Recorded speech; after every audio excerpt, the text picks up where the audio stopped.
Good evening, everybody, and welcome to the board meeting. I think we will start with the pledge. All rise. On three. 1, 2, 3. I pledge allegiance to the flag of the United States of of America, America and to the republic for which it stands, one nation, under God, indivisible, with liberty and and justice justice for all. Thank you. Be seated. It's a whole lot easier doing that together in person. Mrs. Callahan, would you please do the roll call? Certainly. Mrs. Johnson. I'm here. Ms. Brooks. Here. Ms. Gilliar. Here. Mr. Greenstein. Here. Ms. Weisberg. Here. Ms. Bays. Here. Mr. Kirpin. Here. Thank you. Okay, thank you, Mrs. Callahan. I'm now going to make a motion for the adoption of the agenda dated today, May 12th, 2020. Do I have a second? Second. Mr. Kirpin, I saw first. All in favor? Raise your hand. Do we need to take a Names. Certainly, we'll do the roll. Ms. Johnson. I'm here, and yes. Ms. Brooks. Yes. Ms. Weisberg. Yes. Ms. Bays. Yes. Ms. Gilliar.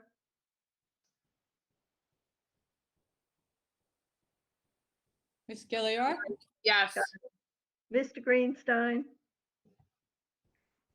Yes. And Mr. Kirpin. Yes. Thank you. Okay, thanks very much. Okay, now on to my opening statement. So good evening and thank you for joining us. We hope that everyone who's here, that you and your families are healthy and staying safe. Anyone who has families or has lost loved ones, our hearts go out to you.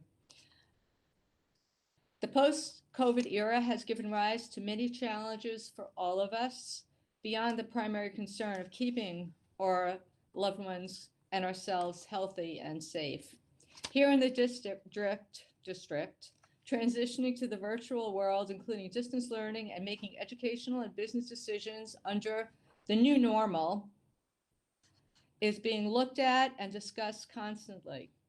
We know that parents and other community members have many questions and many concerns. Hopefully, during the course of tonight's discussion, at least some of these questions and concerns will be addressed and answered. A little while ago, this afternoon, a community member emailed me expressing very reasonably and politely, but expressing frustration because while this meeting is live streamed, we are not able to take questions and comments as we did pre-COVID. I apologize for that limitation. Due to the number of viewers and the amount of work we have to accomplish at this meeting as we did at our last, live questions aren't feasible. As I told the parent, and I'm asking this of all of the viewers tonight, please email your questions and comments after the meeting, and I promise we will make every effort to timely respond. In addition, yesterday we posted a parent survey on the website. We're very eager to get parent feedback on how you and your children are doing during this crisis and what we can do to improve the educational experience and to assist with emotional issues and growth and learning as we go through this together. As you may know, the budget and trustee vote is now set for June 9th, and it's going to be by absentee ballot.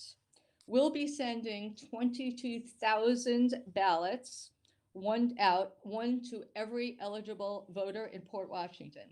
The actual procedure, as you can imagine, is pretty complex, and it will be discussed at a later point. We always work to, by the way, we always work to provide and this is, I mean this with all my heart, we work to provide the best possible budget and maintain and grow the educational opportunities for every student in the district while balancing the financial needs of the community.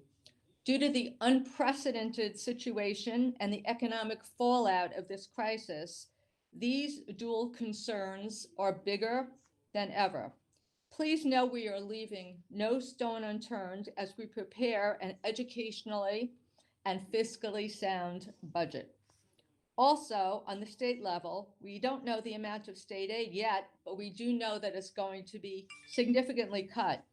This uncertainty is another obstacle to the budget planning that we are getting accustomed to, but that we're working with. You'll hear more about the budget during Mrs. Callahan's presentation. The second item on the agenda is the district learning plan. I know many of you have questions, and hopefully, and I do believe that Dr. Hines will be addressing many of them and giving answers.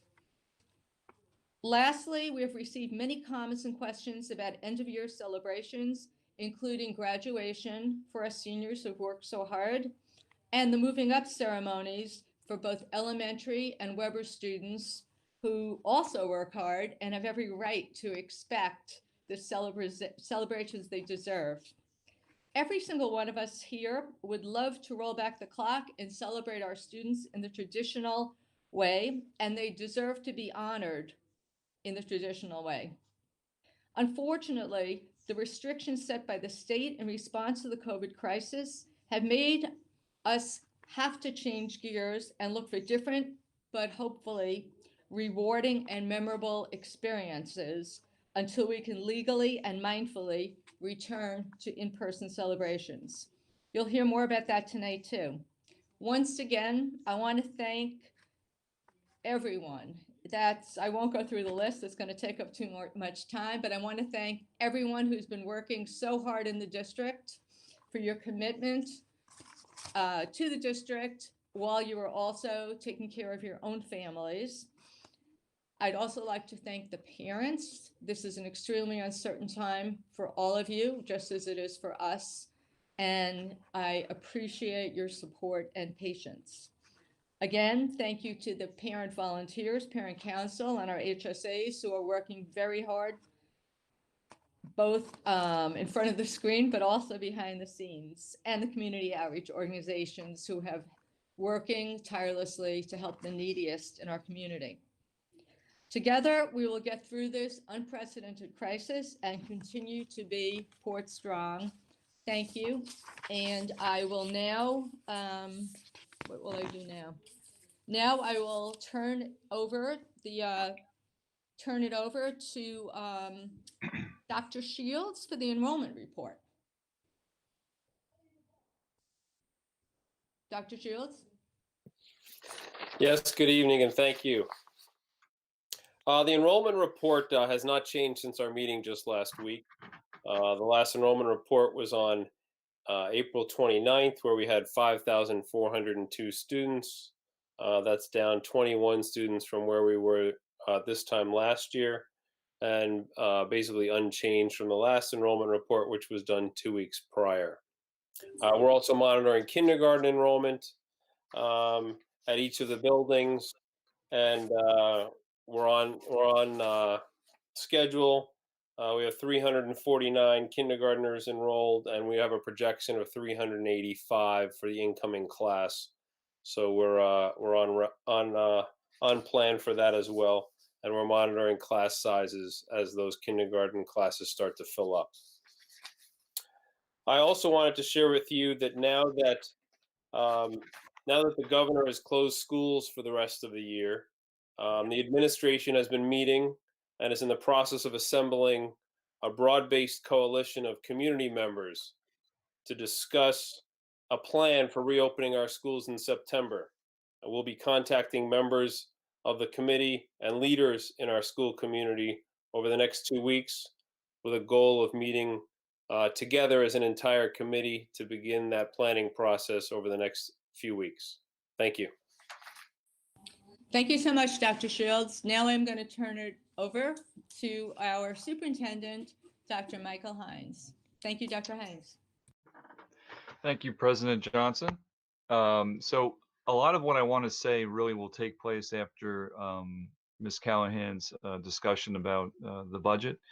What I do want to at least leave the audience with, and certainly the board, is the fact that we will and we must be very forward thinking when it comes to the beginning of next year. There is no doubt in our mind that we need to honor and celebrate everything that's taking place from now until the end of June, and we need to do it in a way that we have to ensure that everybody is safe when we're doing so. And at the same time, we have to pivot and think about what next year will look like and sound like. And so I want to talk about some of those things when I have the opportunity after Ms. Callahan goes. But I think, as always, President Johnson, you did a great job with your opening statement. And in many ways, it always, we have a lot of congruence between what I'm thinking and what you're saying. So I appreciate that. And more to come after Ms. Callahan goes. Thank you. Thank you, Dr. Hines. I lost my place. I was so flattered by that last comment. Now I have to find my place. Okay, I'm going to make a motion for the approval of the minutes of April 29th, 2020, and of last week, May 5th, 2020. Do I have a second? Second. Okay, whoever said that, I'm looking at Deb. Emily and I said it together. So Oh, I thought I heard two voices. Okay, I don't know, Ms. Callahan, if you could give them both the credit for that. All in favor? Ms. Callahan will now do the roll. Certainly. Ms. Johnson, Yes. Ms. Brooks, yes. Ms. Weisberg, Yes. Ms. Bays, Yes. Ms. Gilliar, Yes. Mr. Greenstein, Yes. and Mr. Kerpen. Yes. Thank you all. Okay, thanks, Mrs. Callahan. Okay, we are now up to the first discussion item on our list for this evening, and that will be the 2021 budget. I turn it over to Mrs. Callahan. Thank you, Mrs. Johnson. With the help of our video engineer, we do have a brief presentation to provide to you this evening. And I will start by saying that normally, pre-COVID time, I could look out at the audience and judge from the population in the audience if the folks that were here were those who had been following the process all along. And I would try to tailor my presentation accordingly. I think that last week, I really had no sense that we had well over 100 people online, as well as this evening. And so I can assure you that is many more people than we see in our auditorium during our budget process. So I just want to take 1 second to go back and explain to folks that the process of doing a budget for the school district, which is an educational program, begins at the building level with principals meeting with their teachers and formulating plans for what they want to do in the subsequent year and establishing a desired list of supplies, equipment. They work with the assistant superintendent for curriculum on programming. We communicate with the director of technology about our programs. We work with the head of buildings and grounds to determine what our facilities needs are. Obviously, we have special education needs. All of these are taken into consideration and put into a large document for the board's work.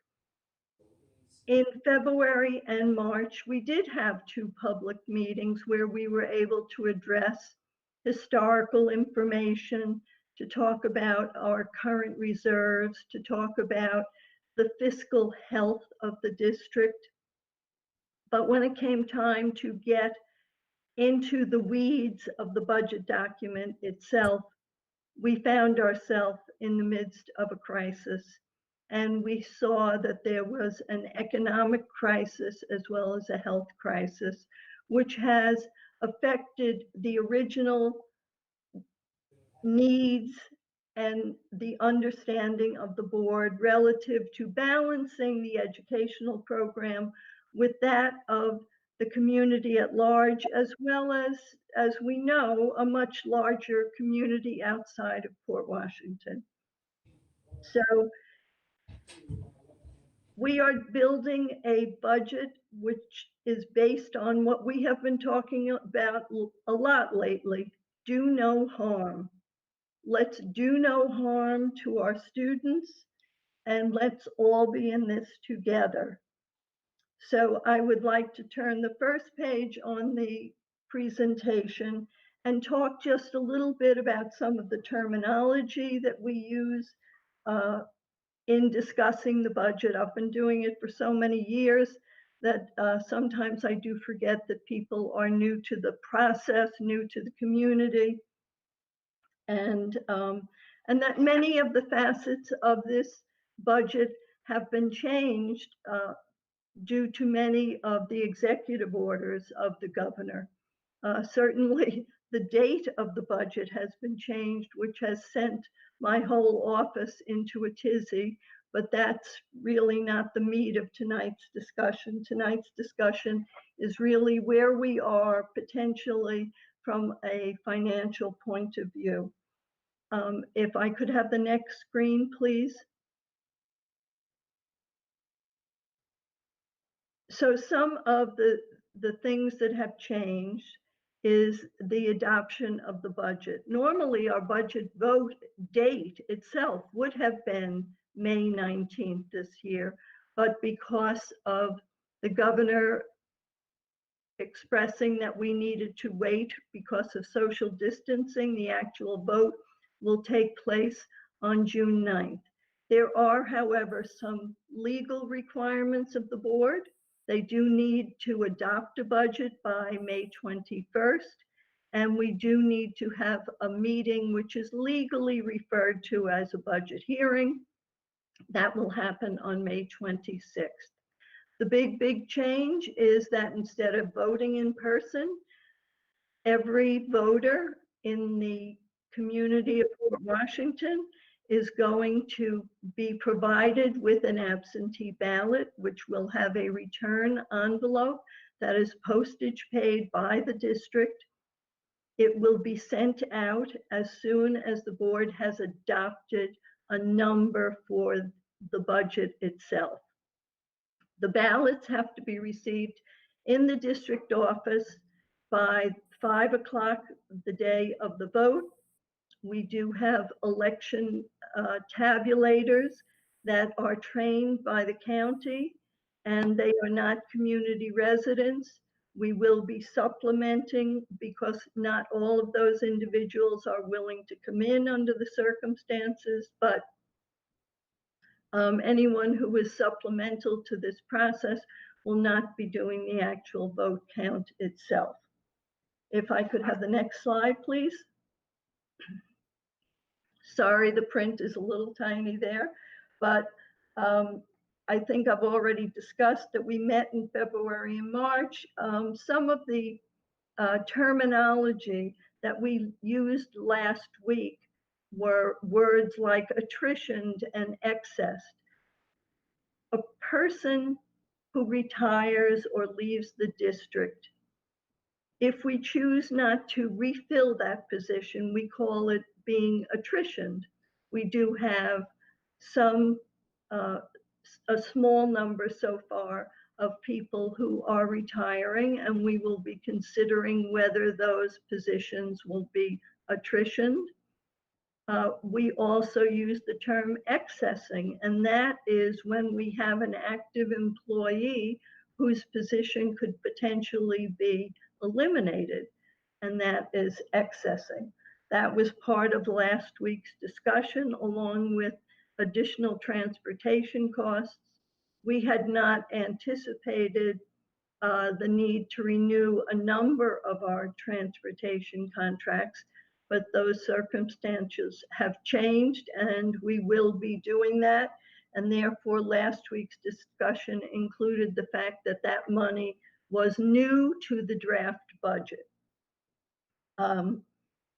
We also had one or two other proposals last week, which now have been put off to the side because we talked about, well, what would a budget look like if we had 10 retirements? We have come to the point in the budget process where we cannot say if then. We must deal with the facts as we know them now, because the board needs to adopt a budget within a week's time. If I could have the next slide, please. When we develop a budget, very much like your own home budget, you determine how much the program is going to cost you. How much is it going to be that you need to have all together to pay for whatever. So that is our budget. But we also have what we call our levy. The levy is not the total budget. We look at revenues that the school district gathers over the course of the year.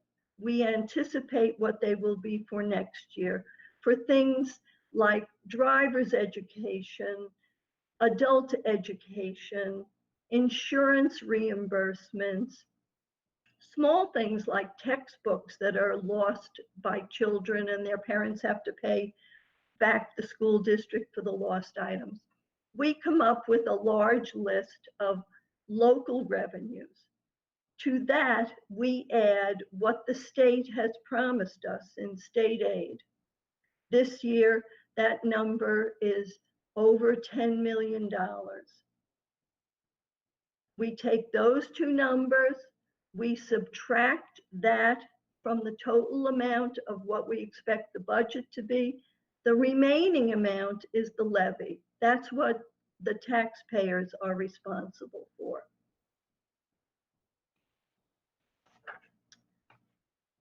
So hopefully that clears up a little bit of confusion from last week. And now I would like to go on and talk about the three different proposals that are before the board this evening. If I could have the next slide.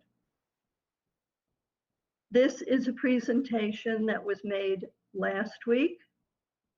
It talks about the fact that all of the supply, equipment, contractual services codes have been cut in all the 7 school buildings in order to make some adjustments from an earlier version of the budget. We are required by law to pay all union employees their salary for next year, including what is referred to as a step. So this budget does include a step, and we have agreed as central office administrators that our salaries will be frozen for next year, and we have included that additional transportation funding that I spoke about a moment ago. That version of the budget was a 1.93% budget increase, but the number everyone is concerned about this evening is the levy, the amount the taxes will be increased. And in this initial version, the levy will go up by 2.71%. If I could have the next slide. The second draft of the budget includes everything I said to you a moment ago for item 1, but it deducts from the budget money we had set aside in the transfer to capital line to do the refinishing of the outdoor track. It eliminates some asbestos money that we were holding aside to do work if it came up. There was not a particular project planned for that. And it includes further reductions in supplies in each of the buildings per a recent conversation I had with all the building principals. That brought the budget to 1.73 and the levy down to 2.5, which had been requested by the board.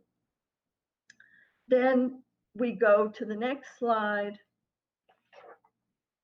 which includes all of number 1, all of number 2, and now in number 3, we are also cutting far deeper in order to get to a 1.31% budget and a 1.99% levy. We have taken $95,000 out of the buildings and grounds codes.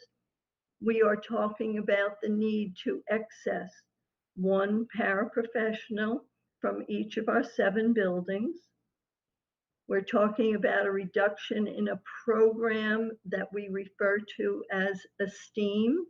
It's an enrichment program at the elementary level. And currently there are 5 individuals who are the teachers to that program. We would change the program around and reschedule the particular individuals who teach that program may not be the individuals who would actually be accessed, because we must access based on a seniority basis, and that would be determined through the Human Resources Department.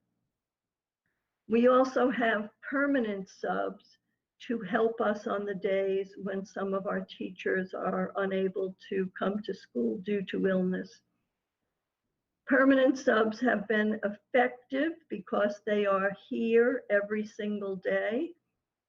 They are paid slightly higher than our regular daily substitutes. And while we do think that they are of great value, we feel that if we need to lose something out of our budget, that a substitute is a position that we can look at before we look at anyone who is a tenure track employee. Then we did speak to the assistant superintendent for curriculum and instruction, who was able to reduce one of her codes that are used over the course of the year for staff development for all of our teachers. All in all, as I said, that would bring the levy down to 1.99. And I think the most important factor, at least for the discussion this evening, is what you will see on the next sheet. If I could have that, thank you. The information regarding the change in taxes is a calculation that is not 100% accurate. I have to stress, because all the information that we need to come to this number that you see on the screen is based on tentative information from the county assessor's office. But if we are comparing apples to apples and looking at last year's tax levy versus what could potentially be the levy this year, this is the closest I could come to what is considered the average house in Port Washington. If we have a budget with a levy of 2.71 that shows no cuts, the average taxpayer will pay $350 more a year in taxes. If we go to option 2, then the tax difference is very little, as is the difference in the budget amount, very little. And if we dig deeper to get down to a levy below 2%, then, am I reading that wrong? No, that's correct. Then the amount would be $255 for the average homeowner. I am happy to take any questions from the board, and if there are questions from the community, you certainly can email me directly at mcallahan@portnet.org as well.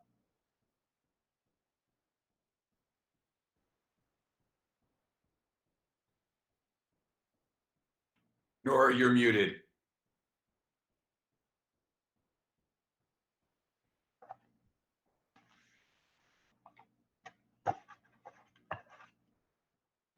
While we wait for you to unmute, Nora, I want to welcome your sister to the meeting. It's great to see your either little sister or big sister here with us today. Larry, I think Nora's having a Okay. problem, so she said for you to go. Okay, I have question and a comment, 2 questions and a comment. Mary, I know you said this in the past, but if you could just let people know, according to the tax levy limit formula, what would be the maximum tax levy limit that we would be allowed this year? We would be allowed about $4.7 million, and none of these proposals are much greater than $3 million. Okay, so we're significantly under what we would theoretically be allowed to ask for without a supermajority. I noticed you have the paras in at around $40,000 each. Is that is that because because we're accessing the more newly hired people, we don't have to pay their insurance?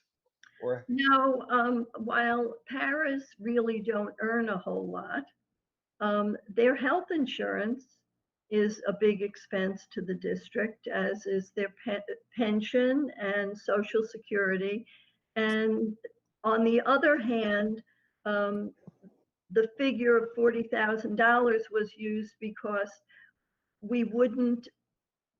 the cost of their unemployment, which we would pay directly, would be far less than that of a teacher. So once you add in the value of all their benefits and their salary and then deduct the unemployment, it still comes to about $40,000 in saving. okay, all right, thank you. On scenario number 3, the 1.99, I'm a little concerned about the Esteem.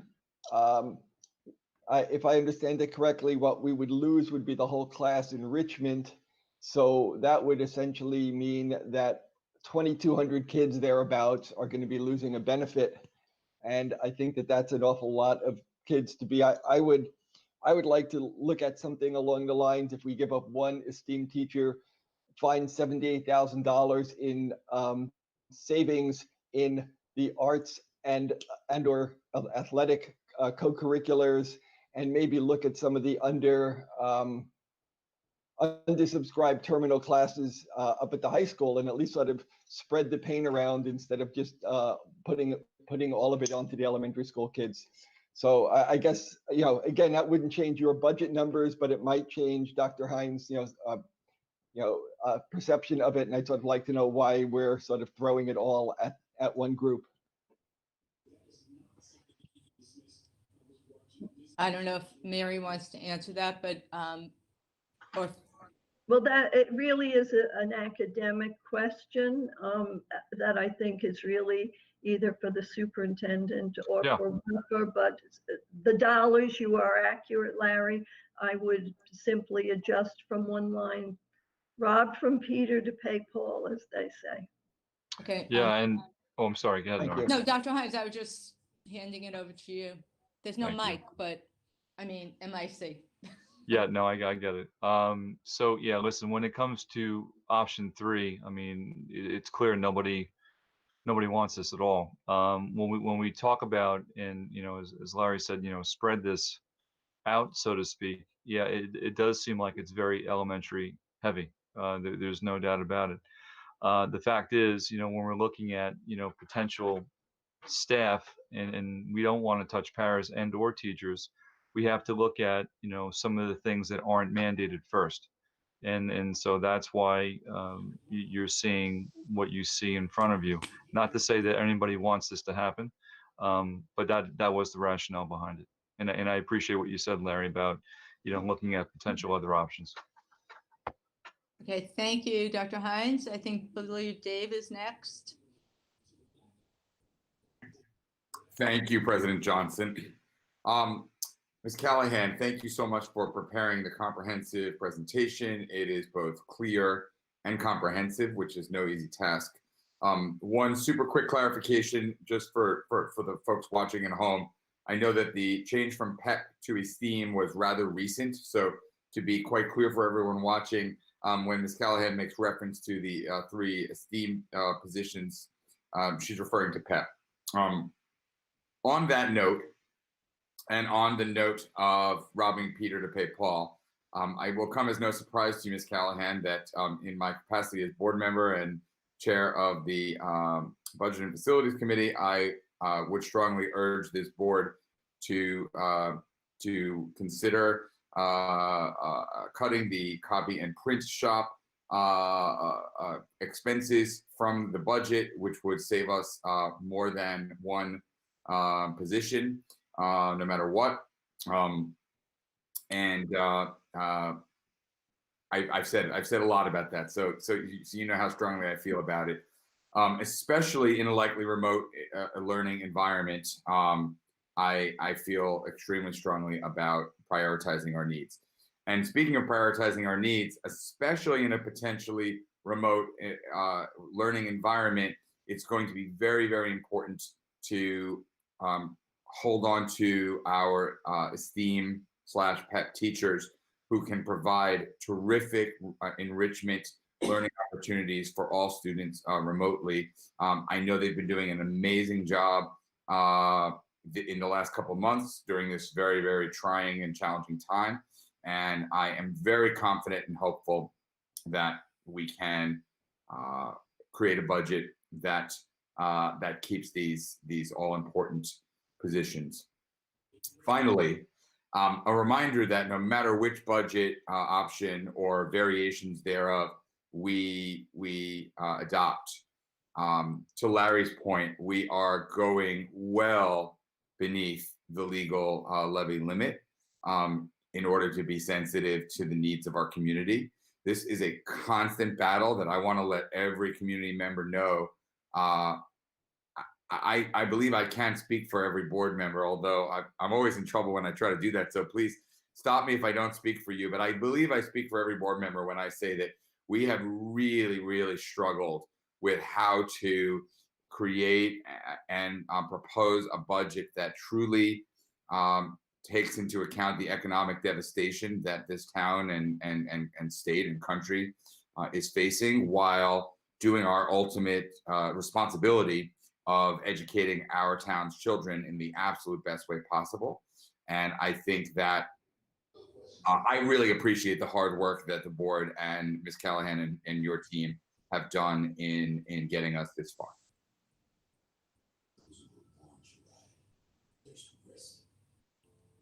Are you finished?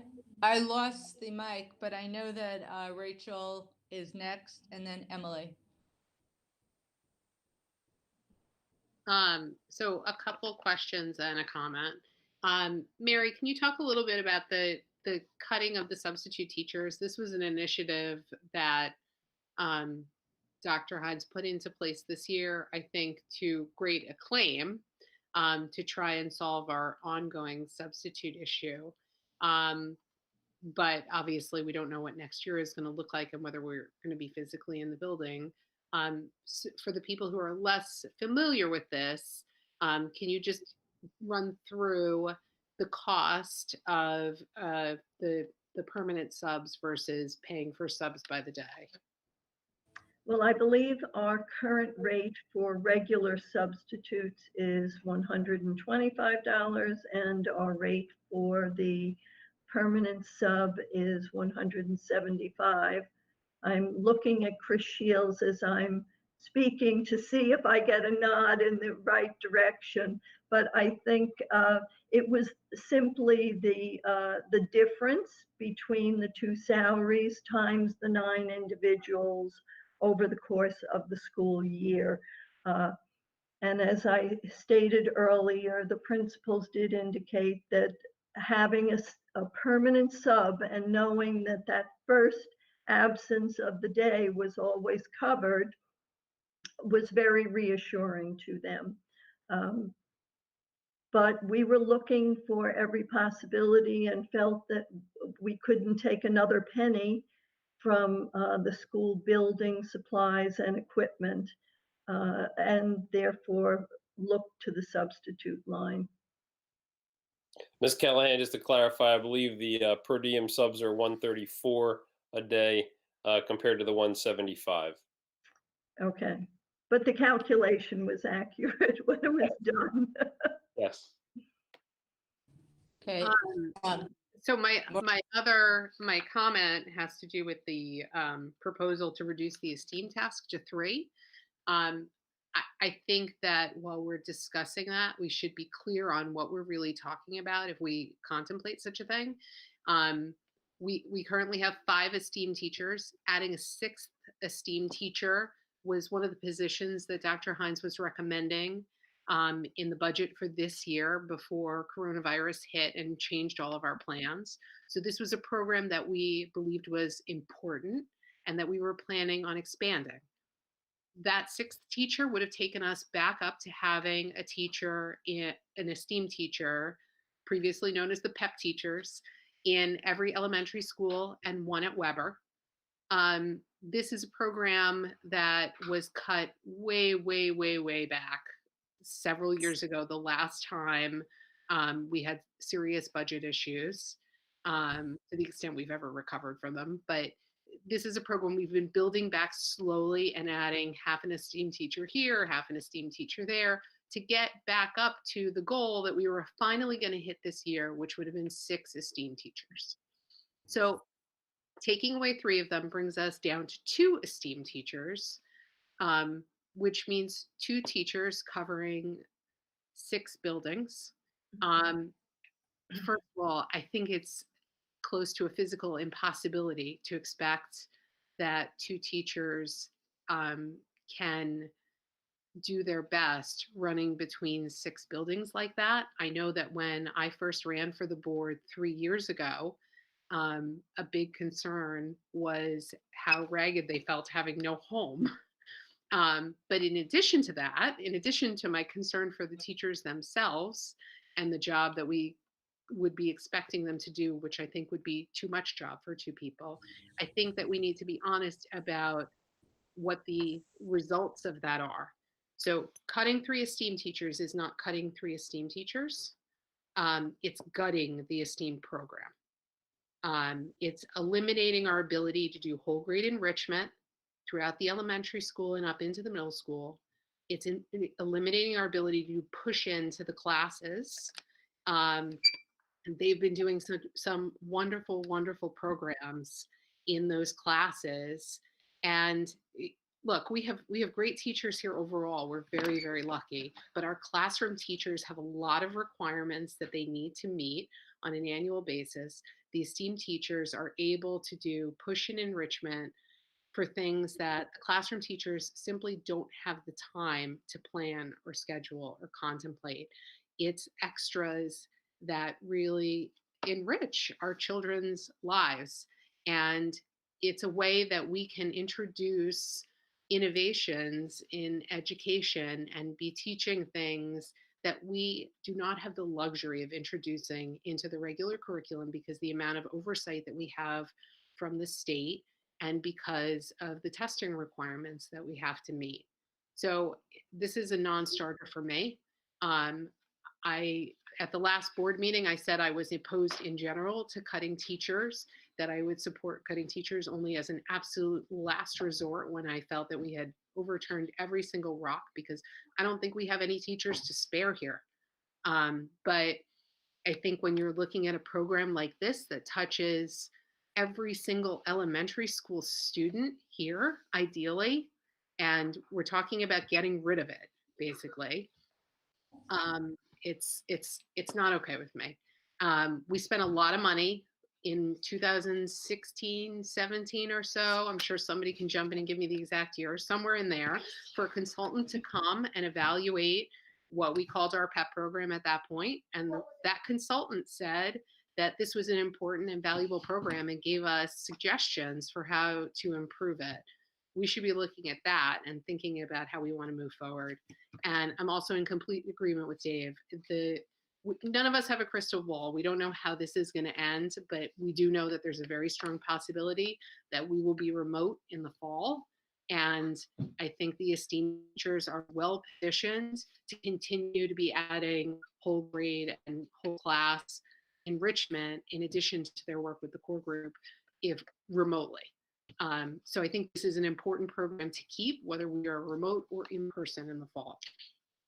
I do appreciate what you're saying, Rachel, and certainly the administration will go back and look, but the reason the Esteem teachers were on the list at all is because of the very reason or the very word you use. This is an enrichment program, and this is not part of the core curriculum. I know it's what Port is known for, trying to make the education better and special, and it is hard to decide at this time what can be cut, but we have been given a directive to cut.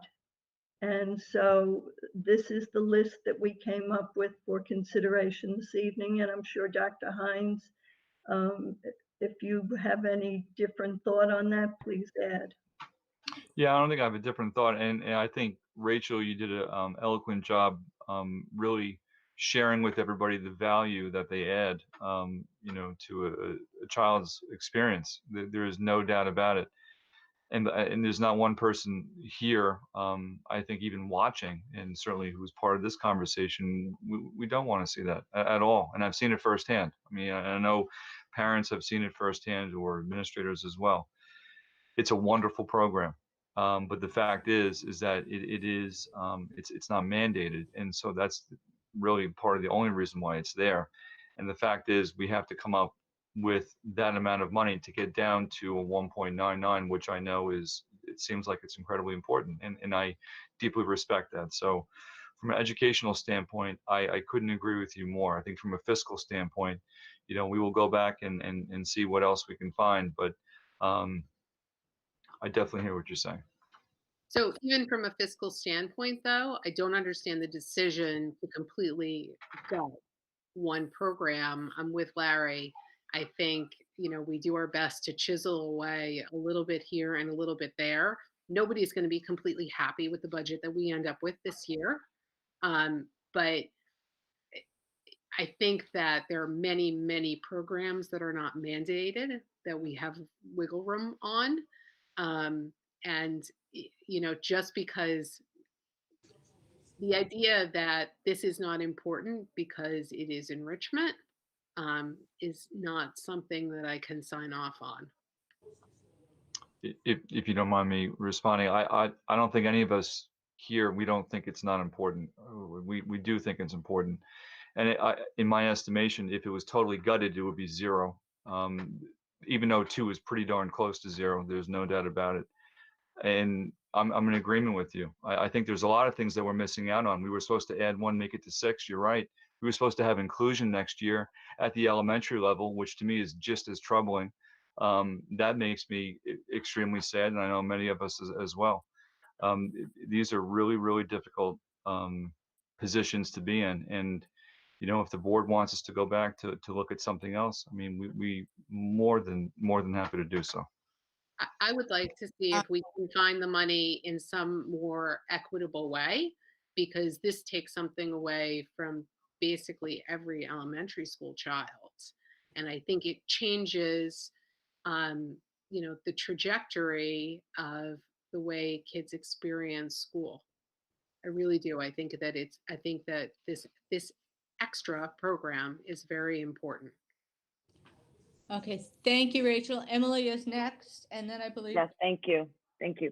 So Mary, I just wanted to echo what Dave said earlier. I appreciate all the work that you did. I also appreciate this presentation in that it was kind of elementary for people that have been through the process before, but being that in new times, it's good to kind of remind everyone. And so in keeping with that, I want to remind everyone something else. The reason that we are, or that the presentation includes Esteem or PEP, is because as Mary pointed out, it is an enrichment program and it is not mandated by the state. So as a Board of Education, we have the right to eliminate programming that is not mandated by the state. That would also include kindergarten. That would also include our guidance counselors. That would also include our librarians. And that sports is also would be, you know, included. And we have done that in the past, you know, back in the day, for some historical reference. We had eliminated our guidance counselors. We didn't have a guidance counselor for every school building. We had eliminated our librarians. Our librarians were actually librarian teachers, right? They were double, and so we changed. So we've made some changes due to budgetary constraints. We've definitely come a long way from those days, and we've been adding programming, and I am grateful for that, that we've been doing that, and that's certainly something that we should be looking to do going forward. I do believe that this year is a very different year, and although I think it's important that we remember that we are below the allowable tax levy increase, I think what this board is saying is that we understand that the community is not in the same position that it was in back in February, that there have been many changes to our pocketbooks, bluntly, and I think we all need to dig deep to do that. So I thank you for coming back to us with the under 2% number that, you know, back in the day when the tax levy, again, I feel really old saying all these things, but back in the day before there was a tax levy, you know, it got implemented as a 2% tax levy. And many times our allowable tax levy is not actually 2%. Just like this year, it's 3.96% is the allowable levy. So I think it's important, though, that as a board, for the community's sake, to come back and say, we're going to be below the 2%. We're going to be below the 2% because we understand that this is not the same world that we were living in a few months ago.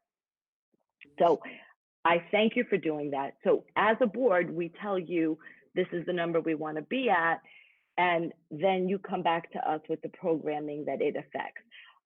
I actually like Larry's suggestions about maybe it's not across the board only the Esteem. So maybe we do go back to our athletics director and our creative arts director and see if there's some sort of savings that we can get there from them. Perhaps, to Dave's wonderful thing over and over again, maybe it is the print shop that we put back in to the mix. But I do believe that at the end of the day, I will rely upon you as the educators to tell us what you think, which program you believe can be eliminated or cut back for this year, so that that will affect the least amount of children, because that's our job, is to provide an education for all of the 5,400 somewhat children that we are educating. So which is the programming that would be the most equitable that could be? Now, the other thing I wanted to ask you, Mary, though, is have the retirement numbers changed? Because last week we had 2 teacher retirements, and I know that we have been exploring a retirement incentive.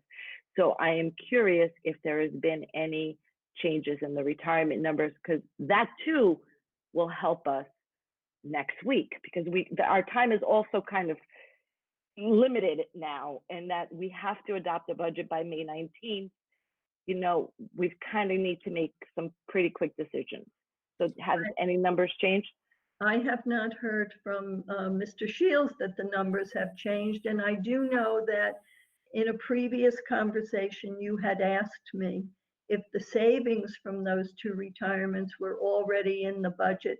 At that time, I said to you, no, but I did go back and check, and we have already reduced the budget by $100,000 based on those two retirements, because we expect that a younger, less experienced person is going to earn less than an experienced older person who chooses to retire, and the difference is generally around $50,000. Okay, thank you. I'm done. Okay, To thank, answer to your question, we have not received any additional retirements since last week. okay, thank you. I know that Beth would like to speak now. Beth? Thank you, Nora. I just wanted to reiterate some of what Emily said, and then just say where I think we should be looking. Emily, we absolutely owe it to both our children in this school and our taxpayers in the community, and to do the best job that we can coming up with a budget that is reasonable for our children and a reasonable ask for our taxpayers. We must respect that. People have fallen on some very hard times. People are really struggling at home, and we need to do our part to make sure that we recognize that. And I do agree with you, Emily, that staying under that 2% is staying with the spirit of the law as it was passed, and is something that we need to make every effort to do as a board. The only exception in my mind that I would make to that is if we find that there's a very large cut to our state aid next year that we are unaware of right now.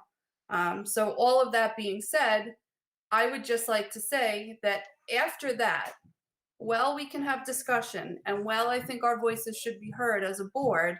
The ultimate decision-making power of the educational program that gets presented here has to come from the educators. It must come from our superintendent and his district office and all of our administrators.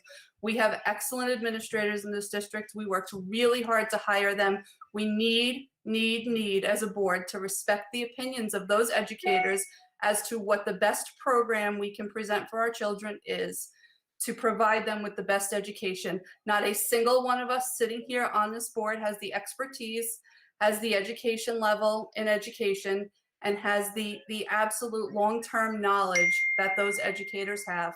So I am looking to our superintendent, Dr. Michael Hines, who we searched very hard for and very recently hired. And almost everybody, save one person sitting here, was on the board that hired him, to give us the direction that he sees fit moving forward. The part that we need to play the biggest role in is deciding what that tax levy limit should be, because that is our job as a board. We need to set that number, and we truly need to let them direct us as to what they feel is best for our students. I absolutely think all of us should be heard, but at the end of the day, I will support the decisions that our superintendent and our district office, who are many people who have been with us for a very long time, present to us. And so I just wanted I wanted to say that. I wanted to say that I believe that it's really important for us to recognize that that really and truly is the way I feel is best to go about this. It is difficult to make cuts. It is difficult to judge from the outside in what programs and what places that those should happen. We are asking them to do a Herculean job this year, and I would like to see them do that, and I think that as a board we should support them. I'm done. Thank you, Beth. I have to say I agree with almost everything that you said, but I will now defer to the next questions from Dave. And so you know your order: Dave, then Deb, then Larry. Dave. Unmute yourself, yes. I am unmuting myself. Thank you, Ms. Johnson. I want to go back to what Ms. Bays just said and a bit ago. And I agree wholeheartedly with essentially everything that you said, Emily. And I'm not just saying that because you mentioned taking the print and copy center out of the budget, though obviously I wholeheartedly agree with that. I think it's clearly it is the general spirit and intention of the board to keep under 2%. So I think you get that, Ms. Callahan and Dr. Hines, which I really appreciate. And again, I appreciate how hard you guys have worked on this. All that said, I want to reiterate my concern about what cutting Esteem Teachers would do, and the negative impact that I believe it would have on our district. From my informal surveying of folks, and again, this is not official. We are doing a survey, which is great, but this is informal surveying. As I understand it, quite a few special needs students and ENL students benefit from our Esteem programs, and I think that's another potential negative impact of cutting the program and cutting these teachers. And the last thing I want to say, because I don't know that it's been said yet tonight, is I want to thank all of our bargaining units for working with us to the greatest extent possible, to all be in this together and to work hard on solutions that benefit our children. So I thank all of the bargaining units for their work to date, and I thank them in advance for the hard work that you guys are doing, rolling up your sleeves and working with us. Thank you, Dave. And before anybody proceeds, I realize that I overlooked Rachel, who was next on the list. So it'll be Rachel, then Deb, and then Larry. So Rachel, please. Sure. I also just wanted to note that I am in agreement with Emily as well. I'm very concerned about striking the right balance here, because I think that we all are very well aware, because we're living it too, that times are suddenly tougher for people, and that there's a lot of financial uncertainty, and that in that climate, the school district should be doing its best to not add to the financial burden by making the taxes go up more than is necessary. But I think that we also have to keep in mind what our ultimate responsibility here is, which is to deliver an education that prepares the children of Port Washington for the future. And I want to make sure that the decisions that we make today or next week don't get in the way of that goal. And I think it's important to keep in mind that the changes that we make for this budget are not necessarily temporary. It takes a very long time under the tax cap to build back anything that is cut. It could be a decade before we manage to build back, depending on how far back we cut. I also would like to echo that I really appreciate all the hard work that has gone into producing not just a budget, because Ms. Callahan produced a budget for us, but now on top of the budget she produced for us, producing multiple other options for alternative budgets. We now have basically a choose your own adventure budget going, except it's a lot less enjoyable than I remember those books being as a child. I really appreciate all your hard work. That said, and really, I mean, no conflict by these two things. I also think that as a Board of Education, we have to remember that the budget is one of the most important jobs we do, in addition to hiring the superintendent, which was a job we just did and hopefully did very well. And I think that given that we literally just hired Dr. Hines, obviously we have a lot of faith in him, and we are happy that he's leading the district. And I'm really, really looking forward to seeing what the educational plan for next year looks like if we're continuing to do remote learning. But I disagree with you, Beth. I think that education is well within its rights to give a lot of input on this budget and on every detail of it. I want to hear the educators' opinions, but the 7 of us sitting on this board were elected by the members of this community to represent the community's interests, and specifically their interests in how the schools function. And I think that our opinions voiced on what specific elements are going to be taken are valuable. And I would hope that, and I think, by the way, that you do, Dr. Hines, I would hope that us voicing our concerns about certain elements or where the right places are to make cuts, or what will be received well, or what will impact our children, is also a valuable thing for our educators to hear. And in addition to it being valuable for us to hear from the educators where they think cuts should and should not be made. Thank you, Rachel. Next we have Deb. Thank you. So I'm kind of catapulted back to 2012, 2013, when my own child was in third grade and was experiencing the enrichment program, and PEP was on the chopping block. I believe there was this discussion about having kindergarten go to half day. I remember there was this discussion about cutting sports teams. There were a lot of non-mandated programs on the table, programs that make Port Washington different than other school districts that just have the mandated programs. And the various groups came out, parent groups, and spoke about why certain things shouldn't be cut.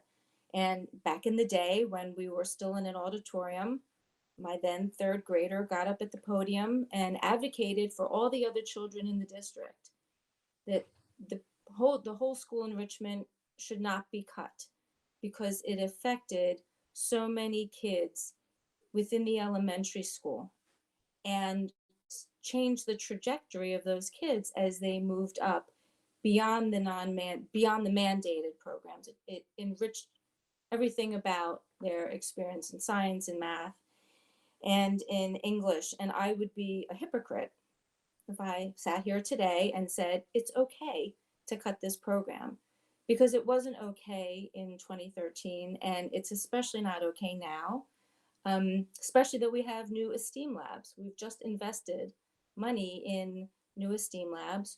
We've clawed back, as I keep saying, from when the PEP program was cut to half a teacher, and then they were sharing school districts. Now they're all getting, actually they were sharing schools. Now they're being bused to a certain location.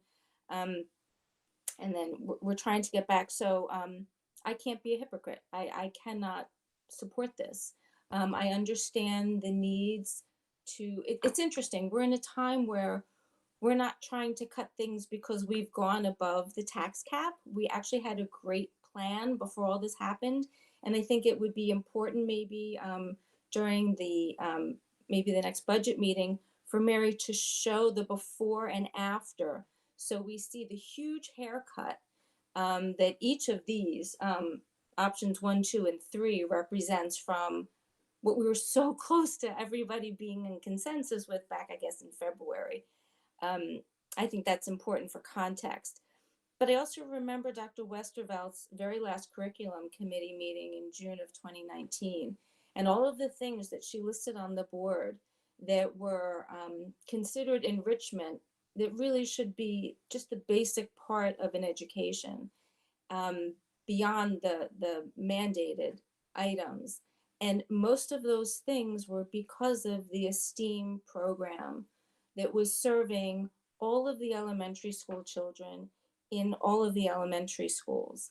And that's part of the clay that molds them from the beginning, that sets them on the path in middle school and high school and beyond.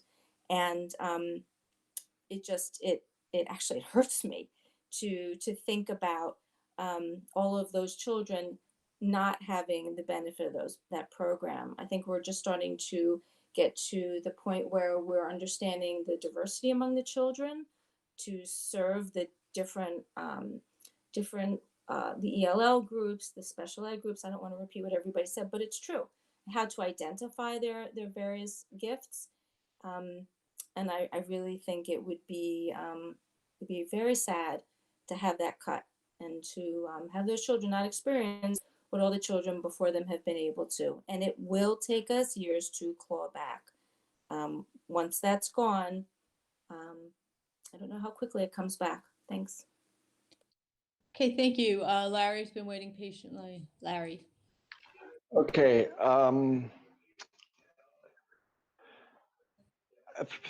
I understand that these are different times, and I understand that people are suffering. I know I know my asset base is not what it was 3 or 4 months ago, I totally understand it. I know that my clients are having a harder time paying. They're having a harder time paying me. You know, I understand all of that.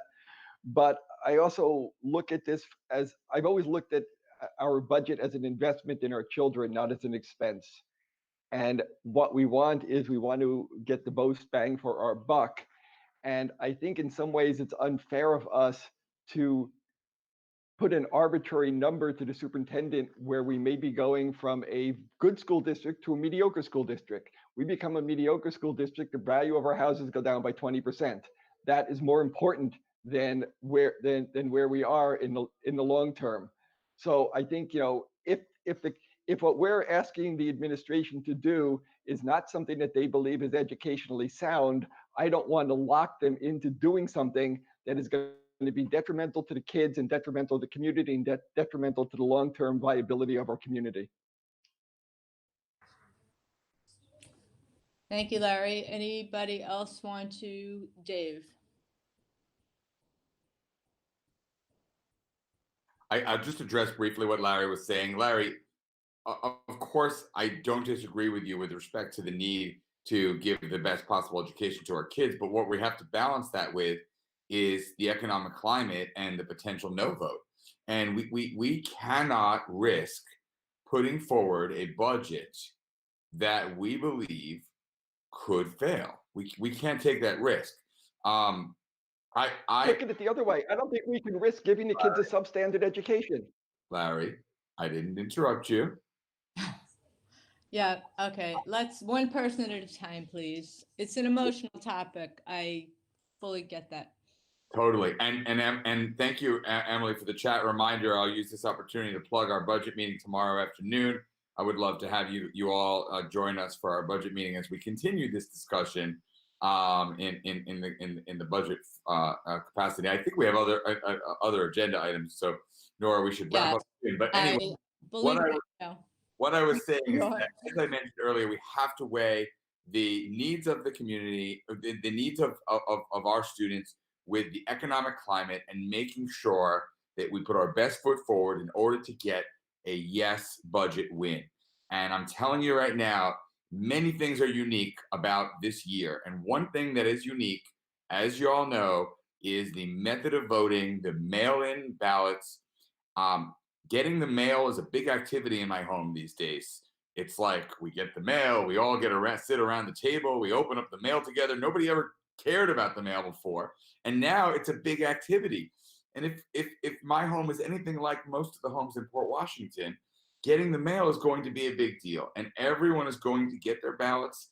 And I would, if I were a gambling man, which I actually am, I would strongly bet that we will have the largest voter turnout in the history of the district by a landslide.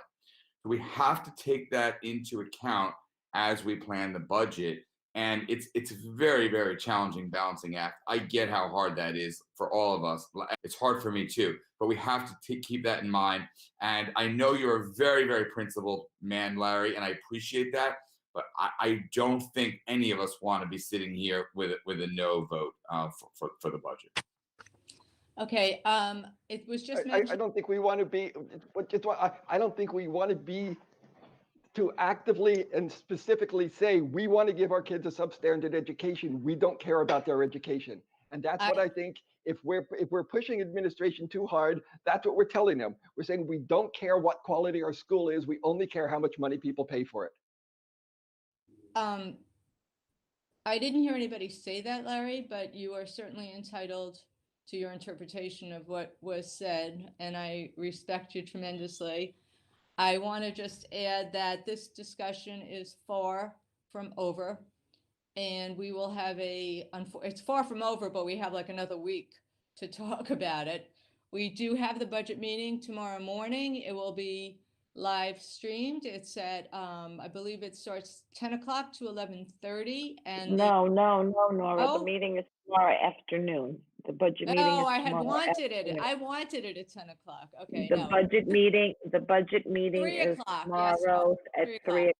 Yes. 3 to 4:30. My apologies. I wasn't trying to sandbag anybody. I hope everybody here is able to attend, and all of the folks listening out there. How many people do we have online, by the way? I don't know how to test that, check that. 188.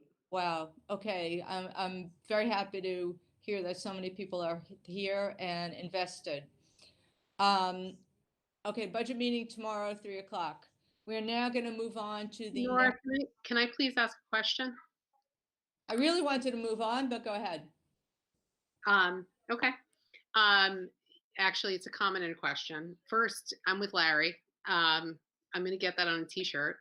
I also want to point out that I think it's a little bit disingenuous to say that we should defer to our educators on telling us which programs to cut when we're pushing them down to a certain number. If we're going to defer to them on which programs to cut, I think we also need to value their opinion and defer them a little bit on how far the cuts can reasonably go and still preserve our schools, and what the right balance is to being financially responsible to the community and also providing an education that we can all be proud of. My question is for Mary, because I am also very cognizant of the fact that we have a circumstance that we've all never confronted before, where we're mailing a ballot to every single person who's registered to vote. We're making it very, very easy to vote. For, in the name of democracy, perhaps this is the way voting should always be. It should always be this easy to vote, but I don't like experimenting with it on a school budget. So how much flexibility do we have on what is sent to the voters?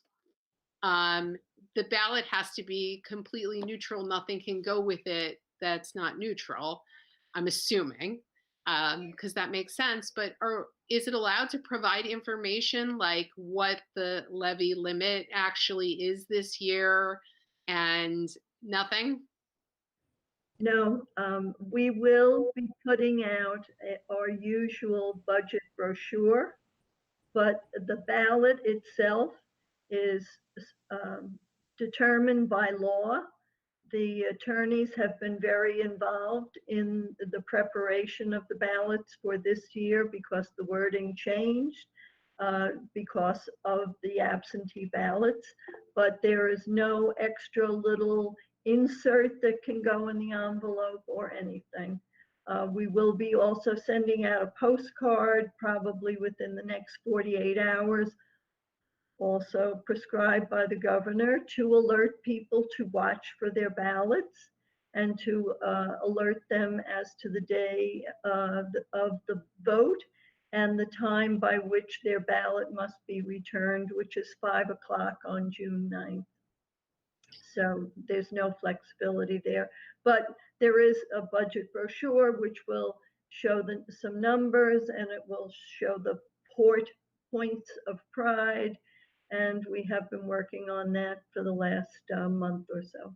That's great. So Mary, I mean, I know you're all over this stuff, but if you think that it is necessary for us to have a conversation at some point about whether or not our tactics need to be a little bit different this year, or we need to, if there's anything we can do to be more thoroughly educating people, and I don't know the answer to that question, but I leave it to you to bring it to us. I mean, I'm kind of an idealist here. I'm with Larry. See, I could have the t-shirt on for this too. And I think that if you explain to people and they really understand, I mean, we're talking about differences from, your top budget number, which is 1% below the levy limit, more than 1% below the levy limit, down to the lowest, you're talking about a difference of $100 per household per year. That's a very, very small increase. And even though I'm very cognizant of these being tough times, I think that that's not an amount of money for most households that is making or breaking them. The financial strain is going to be much, much bigger than that. That said, I know that for many people, it's simply the perception of the fact that it's yet another impact on their pocketbook when times are tough and we have to balance all of this. I don't have the perfect answer.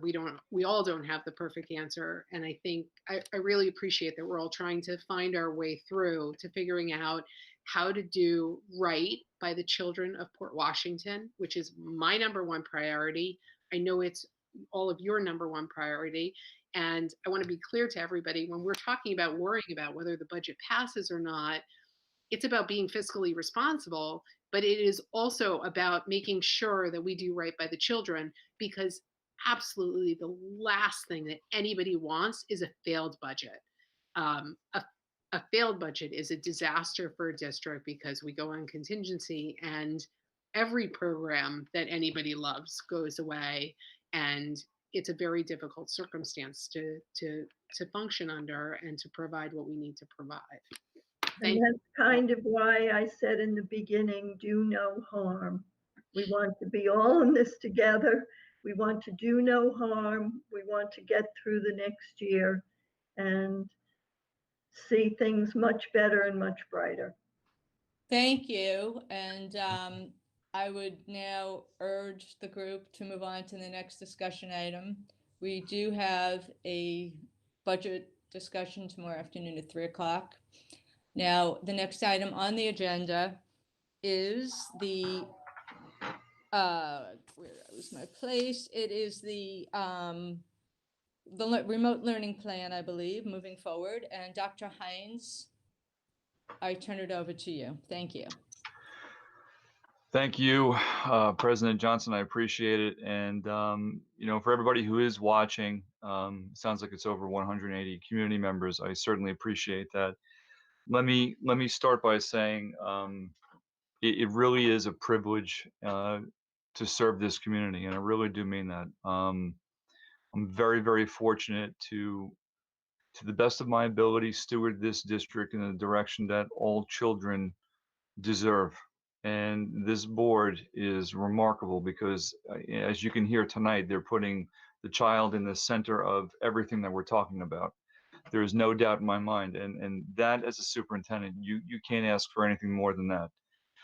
When it comes to our remote learning plan, distance learning plan, there's so many different names for it out there. The fact is, when I entered here in July, to think that we would ever be in this place, the reality is there's no book for this, right? And it's no excuse. There's no book for it. And even if there was, I don't know how many people would actually read it. But the reality is where we are and where we need to be in September are two totally different places. And so from where we started in mid-March to where we are, I am proud of where we are because our teachers have worked very hard. And I know we've said this over and over again, our administrators, and I have to say our parents have probably worked harder than ever, probably more than they want to. There is no doubt in my mind about that.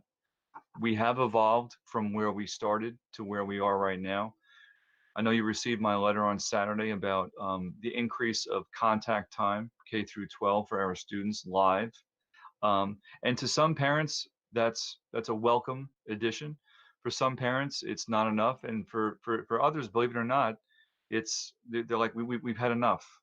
We're at the threshold of enough is enough. So it runs the continuum. But I will say there are certain things that we have to get right for the remainder of this year. And this is the thing. It's this year and planning for next year. And I'm going to tell you right now, planning for next year to make sure whatever happened this year, it's a much different experience. It has to happen and it will happen. So I just want to be very clear about that. As far as expectations, as far as where we are. And I know there are so many unknowns. I mean, the funny thing is I wrote everything down and I was going to read it verbatim. I'm not doing that because I really want to speak from what I'm thinking and feeling. Our kids deserve nothing better than for us to be proactive in not only developing a plan, which has to happen because the experience from last September to this upcoming September will be different. How different, we don't know. We can certainly surmise how it will be, but it will be different. And I do not want us as an administration, as a board, and most important for our kids, to wonder what's going to happen week after week after week. There are things in this remote learning plan, as I said before, I'm very proud of, but there are inconsistencies, and we need to address them for the remainder of this year, and we will. Clearly, I've heard from parents and from others that what's happening in this class, and there are so many wonderful, innovative things that are happening, may not be happening in some other classes. And I'm not pointing the finger at, who's to blame. We are past that, but the fact is, we definitely have to tighten what we're doing for the remainder of this year. But I want you as a community to understand that we really need to start focusing on next year. And we have some ideas as far as what that will look like. The first thing that has to be addressed, is the equity issue. The equity where the technologies, where we are consistent, where we know everybody, and not just our students, but our teachers have everything that they need and deserve in order to make whatever we are planning to take place. And what that looks like, again, there are schools of thought, because the schools that I think I'm hearing about that maybe from a perception standpoint, or maybe even a reality standpoint, are doing a better job, they had systems in place that were much different than ours. And it's no excuse, but the fact is, we won't let that happen again come September. So when it comes to the plan, we will tighten up what we have right now. The contact time with our kids, the additional live sessions that we have for the remainder of this year, it serves multiple purposes. First and foremost, we want to have that interaction. I can't underscore how important that is. Whether it's wellness, whether it's instruction, whether it's in some other capacity, the fact that it's live is incredibly important. But then we have to take all the things that we've learned this year, and we've learned a lot: what to do, what not to do, what did we do well, why didn't some things work, why did some things work, and how do we continue and augment that. Clearly, the parent survey that is out there right now, and I think, well, I won't speak because I don't want to take it away from the space. There's a lot of people who are responding to it, and we will learn from that feedback. But the bottom line is that we need to change the narrative, and we need to change the direction of what it's going to look like next year. And I just want rest assured that will happen come September. Actually, it's going to happen well before September. Clearly, I know Dr. Shields talked about the fact that a reentry plan is one thing, right? To make sure our kids are safe, our staff is safe, that you as parents feel comfortable with your kids coming back. What does the schedule look like? Will it be staggered? We're learning about what's happening in Europe, right? As far as what some schools are doing, as far as different constructs, different formats and frameworks. We're learning from that. But at this point, we're done being reactive. We are going to be as proactive as we can. And we're going to do that together. And that is the critical piece here, is that we have to do that together. And we will be crystal clear as far as what that looks like as we move forward. So with the distance learning plan, yes, we have added time. We will continue to refine as far as being more consistent, but we're really going to start focusing on next year. Any questions regarding the learning plan going forward? I'll go first, or somebody else. Oh, go ahead, Beth. Okay. Mike, I just wanted to simply say I really and truly appreciate the incredibly hard work that you and that Dr. Westervelt and that our building principals have done, and that our directors have done, and that our teachers have done.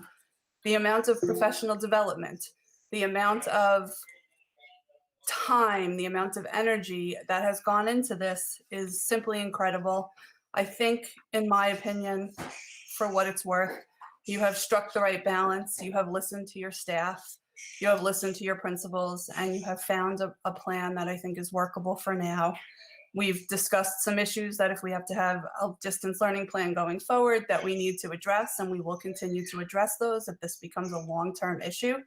But again, I just go back to, I have every confidence that the excellent educators, the excellent administrators, the excellent people in our district office, particularly our building principals who are our boots on the ground with all of these teachers, I believe that they're going to be able to pinpoint whatever the issues were this year, so that you have plenty of time to plan for next year if next year becomes something we need to look at. So I wanted to say thank you for that. I wanted to truly thank our building principals. And I wanted to remind our parents that there are always issues.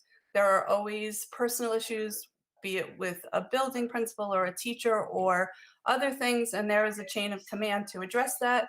I hope that you're all talking to your teachers. I hope that you're talking to your building principals. And I hope that you're talking to all of the people within that chain of command that are available to you, from our district office administrators to our directors, if it's a special area that you're having an issue with, because I think everybody wants to help make this better. And the only way we get to make that better is if everybody communicates with the appropriate chain of command. So please continue to do that. Please continue to persevere. And again, truly, thank you to all of you who have made a transition to something that none of us ever thought was going to happen. To do it as well and with as much grace as you have done it has been incredible to watch. And I just wanted to say how much I appreciate all of you. Thank you, Beth. We have 2 questions now. First, we have Deb, and then we have Rachel.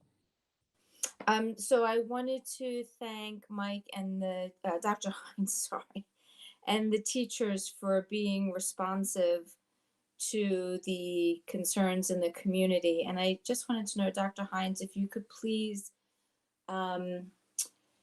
maybe elaborate or just give the community a sense of what you envision this this live communication to encompass. Is it up to the individual teachers how they choose to use this time? Is it something that you have a specific roadmap for them? Maybe just help us understand, please. Sure. And just to be clear, you talking about this year? Or you talking about next year? I'm talking about this year's. I know that I don't know when school is ending, but I know that it will be here sooner than we know. But in the meantime, in order to maximize the time that we do have left, what do you envision that live time looking like? And I'm assuming that teachers, those who wanted to have more live time, can continue to do that. This doesn't change that. It doesn't change that at all. And there are many teachers who are, and I'm very thankful. And I know the parents and students are very thankful for them doing it. The fact of the matter is, and I want to trust, and I do very much so, the professional judgment of our teachers with that time, and they can use it in a myriad of ways. So whether it's instructional, whether it's conversational, whether it's based in small group instruction, whatever they seem fit for their particular class, I defer to them. The one constant that it has to be is that it's live. And listen, since the governor shut down, and understandably so, and rightfully so, for the rest of this year, that is a game changer, right? So that was extra weeks that we knew, and everything that is encompassed in that closing. I talked about this last time. There is the toxic stress. There is the just all the other negative emotions that are a part of that, the fear, everything else that makes kids nervous and scared, their parents nervous and scared. And so I think it's incumbent upon us to check in with them in any way that educator sees fit. And I trust their judgment in doing so. But I think if when we look toward next year, we have to, again, extrapolate all the things that we've learned, right? And I think the common piece is it's not giving work to kids all the time and not having that face-to-face contact. It needs to be a balance between the two. And so finding that sweet spot, which I think is incredibly important, will come down to several factors for next year. One is determining how much is too much when it comes to screen time, and we will figure that out for sure. But the other thing is that's a non-negotiable for me, and I'm assuming for this board and everybody else that's listening right now, is the equity issue. Because if the technology is not in everybody's hands, and listen, there is technology in a family. You may be a family of 4, but you only have 2 pieces of technology. That interferes with what's taking place. I don't care what anybody says, and I'm part of that as a parent at home, so I totally get that. We have to figure out ways to level the playing field, and again, to be as proactive as we can to have all these things in place and to have expectations that are crystal clear, to have teachers and educators a part of that process, and to have something moving forward before September even begins. And so I think, again, there's a lot to learn, but the one thing that we've learned from this year is that contact time, that where we see each other, you can't put a price on that. And we have to make sure that that continues. Thank you, Mike. I want to agree with you. You cannot underestimate the importance of that contact time. And we all know it, and we've been talking about it. And I appreciate the fact that we're adding more contact time at this point. Additionally, I could not agree more about the equity issues. And we have been working hard to get devices in everybody's hands, but that meant one device per household. And as many people out there know, one device, two devices is not enough if you have 3 kids and 2 parents. So that issue is something that will have to be addressed. It has been addressed to a point, but it must be further looked into as we move ahead to September. And we don't know what September is going to look like, but we agree that to some extent we're going to be looking at distance learning from now on, and in the foreseeable future. Okay, next we have Rachel, and then we have Deb, and then we have Dave. I'm Thanks. done. So it's starting to sound a little bit like the Academy Awards here with all the thank yous, but I did want to thank you for being on top of thinking about a more robust plan for next year. I was on the board when we hired you, and a lot of the reason that we hired you was because we believed that you were an educational leader. We knew from the parents here that they wanted to see some shakeups a little bit, and I don't think we envisioned this kind of shakeup, but I think that you are the perfect leader for a moment when we need to redesign education. Because that's what we're doing, right?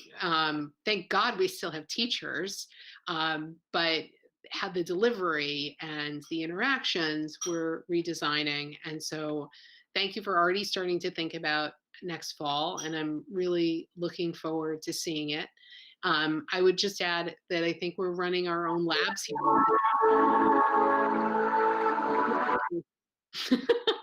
We're running our own lab experiments at this point, and I'm sure with a lot of feedback from the teachers and from the parents, we could learn a lot about what works and what doesn't work in a virtual classroom. I know that everybody's had their challenges, but even though we've had those challenges, I think I've said this before at previous meetings, of paramount importance to me is the contact time between the teachers and the students.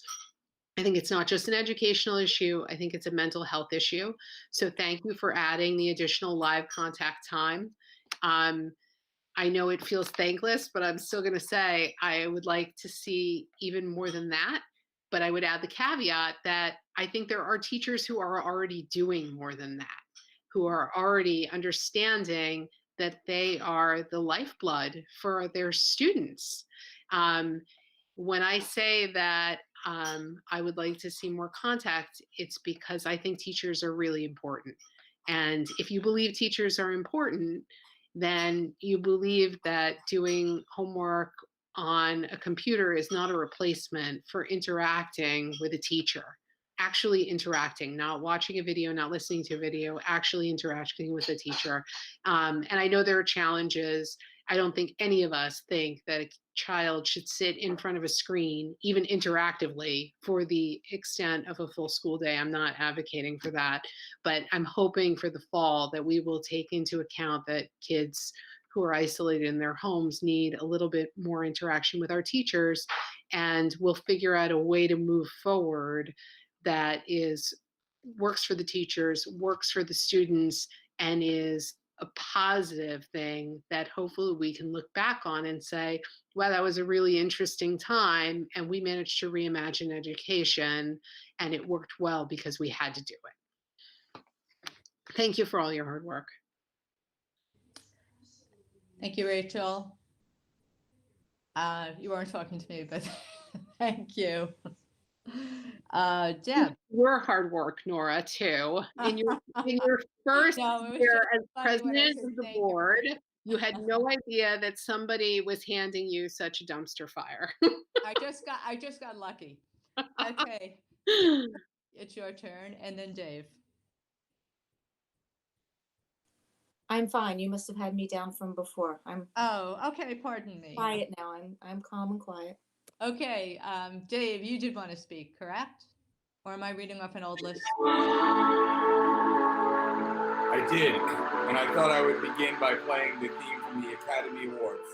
Perfect. Rachel just mentioned that. Can I open the envelope? But now I'm going to stop it and say that, yeah, look, Mike, I think we've actually said in the last couple of comments, I want to reiterate what I mentioned to you earlier today.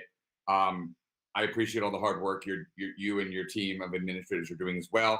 And frankly, at the risk of being controversial, I appreciate even more than I appreciate your hard work, the hard work that all of the teachers out there are doing each and every day. It is hard. It is a battle zone. It's a battleground for all of us right now. And as I mentioned to you earlier today, I really do want to focus on engagement, on contact time, on being there for our students in this insanely uncertain time. To me, that is way more important. Any work that could be given, any assignments that could be given, frankly, even any learning that can happen. Of course, learning is possible, but I want to support in the whole child in every word right now. I want to support the social needs, the emotional needs, the needs, and the learning needs of all of our children. And I know that our teachers can do it, and I thank them in advance. I know that many teachers are stepping out of their comfort zone to do lives. I get it. It's really hard and uncomfortable. And that's why I'm really grateful for everyone for going above and beyond in order to give our children what they need. Okay, thank you. If there's nothing else immediate, I suggest that we move on to the third topic. And the third and final discussion item, which will be the end of the year recognitions and celebrations. Yeah, this is really difficult because I think every single one of us is touched by the fact that we either know our seniors or our 8th graders or 5th graders who are moving up, who are, missing out on this milestone. It's really difficult because it makes it extra emotional for sure. There's no doubt about it. And I know there have been parents who have reached out, students who have reached out with different ideas, really amazing ideas, to be honest with you. The fact of the matter is, though, and I think, Nora, you said this in the beginning, it's important to note that we have to adhere, and it's critically important that everybody understands this, to the governor's executive orders in regarding not only just social distancing in the regional and county guidelines for reopening in New York, but the large gatherings. They're not permitted. And I know that we are being asked to do something different than what we already have in place, let's just say for high school graduation. All right, so we have the virtual, which I think some people are happy about and some people aren't happy about. And I understand both sides, I really do. And then there's the November graduation ceremony that, again, some people are happy about and some people aren't. But the fact is, we will be putting people in jeopardy if we have large gatherings here. Now, I know for those of us, and probably it's everybody who's listening right now, we're hearing news about young kids now being affected and infected by this. And that is very scary. That wasn't happening before. So I just want you to understand that I'm speaking to the community at this point, that we understand that we want to do something for our seniors. There isn't one person here who doesn't want to. But we have to, listen to what the governor's saying. We have to listen to all the different social distance and large gathering norms that we have to abide by. And if and when anything changes between now and, June, July, then we can revisit it. But as of this point, we just can't do anything in regarding to, having a graduation in June. And I know it's going to make a lot of people very unhappy. And I understand that. But we have to look at everything within the community itself, within our school community, and we have to be responsible in doing so. Now, on top of that, though, it doesn't mean that we can't do something else for our seniors. And I know that we are working with our HSAs, who are working with our principals, to design and figure out ways that we can still enhance what we're doing right now. And so I just want to be very clear about that. There'll be a letter going out very shortly to our community. And again, for those who are listening to this, we're not doing this because we don't love you and care about you and want to do something. It's because we have to. We have to, and unless something changes, we will continue to do that. So I just wanted to update you in regard to that, which I know is very unpopular, but at the same breath, sometimes, we just need to be very, very clear about what we can and what we can't do. And this is one of those times. Thanks, Dr. Hines. Does any board member want to speak to that other than to confirm that we all feel terribly about having to look for alternatives to the traditions that have just made 100+ years of graduates in Port Washington feel so special, and now we have to look for another way to do it. But we all feel terribly about that. I see someone's hand. I can't see who they are though, but go ahead. It's Deborah. Okay. Dr. Hines, thank you for putting the safety of the students, the staff, the parents, first and foremost. I think nobody wants to start off summer or going into the fall with a tragedy on their hands. So I appreciate that. Do you foresee any flexibility in pivoting if the governor suddenly says, sure, schools can have their graduations outside, and I'm lifting the executive order, and in an ideal world, is there any ability to pivot? I'll help set up chairs if that helps. Listen, the one thing we can all honestly, I think, agree with is that this governor has been very clear every single day as far as what can and what can't happen.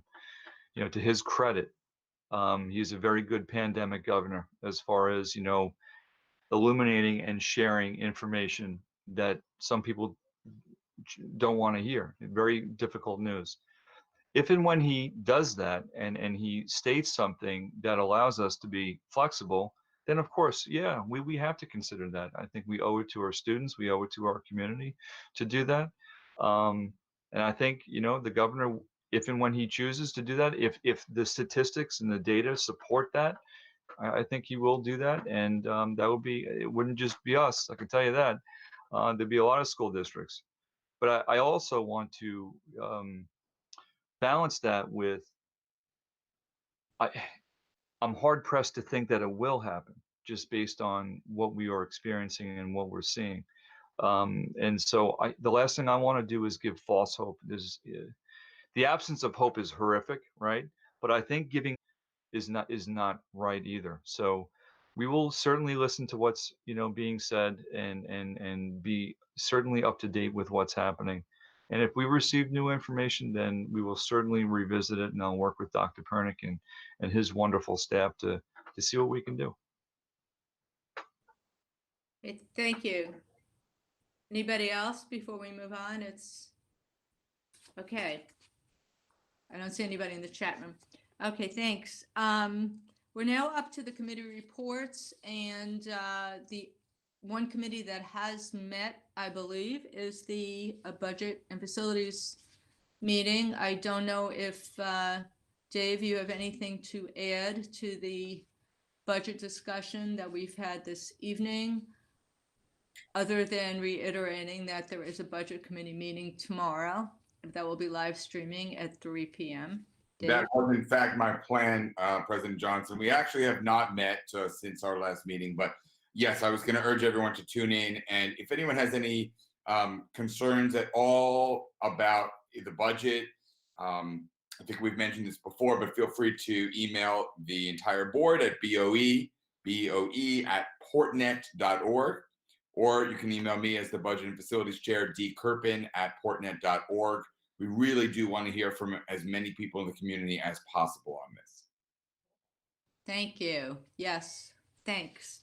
All right, we have an unusual situation here because we do have action items on the agenda from 10:1 through to 10.4, but I don't see any action items requiring with no. I was told this morning, Mrs. Johnson, that there were no action items on this agenda when I spoke with when I had a communication with the superintendent's secretary.